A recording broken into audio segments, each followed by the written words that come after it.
Welcome back. I'm joined by Championship correspondent Pascal Lemire, who's in the final game of the season for Nottingham Forest and Cardiff. Pascal, start with the home side.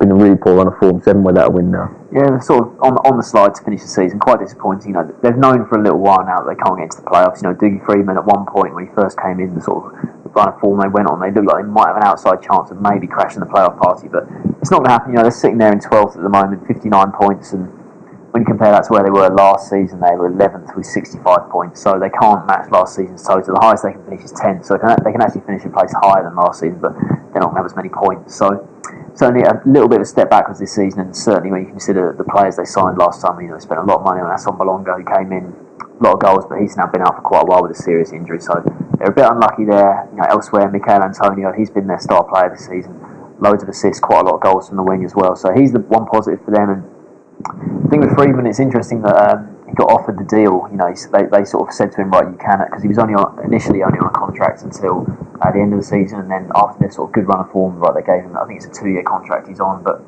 the way they've gone recently, a lot of defeats recently. Last time out, losing 2-1 at Ipswich. That was always going to be a tough game. Ipswich had a lot more to play for in that one, and Forest, they didn't cause too many problems. The goal they scored was quite a calamitous own goal from Christoph Berra. So. And then the goal they conceded, the late winner, was an unlucky deflection. So they can count themselves, maybe a little bit unlucky in that one. But it'd be interesting if they'd sort of said to Freedman, right, we'll wait till the end of the season to see if we give you the deal instead of giving it to him in the middle of the season. The way they're finishing the season, you wonder if he would have got a full-time deal because of the way they've just sort of slid down into mid-table, mediocrity. So he's now got the job. It'd be interesting to see if he signs in the summer. But like I said, they're going to finish with less points than last season, even if they win here, which, considering the big money moves they made and the quality that they've got in their squad, it has been pretty disappointing. The victory for Cardiff, and moving on to Cardiff, obviously victory for them here would move them above Forest in the table, but it's been a really underwhelming season for the Welsh club. Yeah, obviously they came down from the Premier League last season. They sit both on 59 points here, but they've had quite different seasons. Forest started the season, they were out of the blocks really quickly, leading the league in the sort of first 2 months of the season, then went on that awful run where they lost, I think they were without winning 10 games or so. And Cardiff, it's been a bit different for them. They've sort of been up and down, teetering sort of between mid-table and sort of middle of the bottom half all season. They've never really got going, never really threatened to sort of climb into the sort of playoff mix at all. So different season for them, but it has been as disappointing for Cardiff as it has been for Forest, especially as they were one of the 3 clubs that came down from the Premier League last season.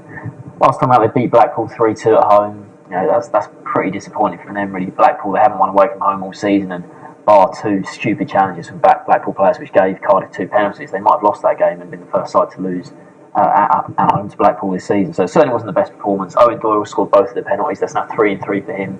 He scored all those goals at Chesterfield first half of the season. I think he was on about 20 odd when he signed from Chesterfield. Didn't quite go his way, but looks like he's starting to find his feet a little bit. And obviously, if he can have a good sort of summer, a good pre-season with the club, he should be ready to go next season. But yeah, certainly it hasn't gone to plan for Cardiff this season. They lost Solskjaer, their manager, early on. Russell Slade's come in, not done a very good job at all. Hasn't really got them playing any good football.